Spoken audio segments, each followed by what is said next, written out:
kumsafisha hiyo damu kila, hiyo ndio maana yake inatukua hatua ya mwisho, kwa sababu kinyume chake aidha ubadilishe uweke figo nyingine, lakini kwa sababu ya uhalisia ikabidi tutumie dawa basi mpaka ikafikia tatizo hilo ambao limemuondoa. Ameacha watoto wangapi? Marehemu ameacha watoto 8. Wote walikuwa kiishi nao? Wote walikuwa ni wakubwa, kwa wale walikuwa wanaishi nao, kwa maana kwamba wanakuwa karibu tu, lakini sio kwa wengi walikuwa wameshamaliza kusoma.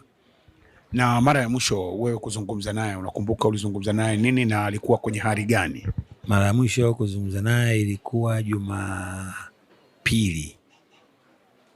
tulikuwa pamoja, akawa amewaita madaktari ambao walikuwa wanashughulika au wanamtibia, aliwaalika, njooni jamani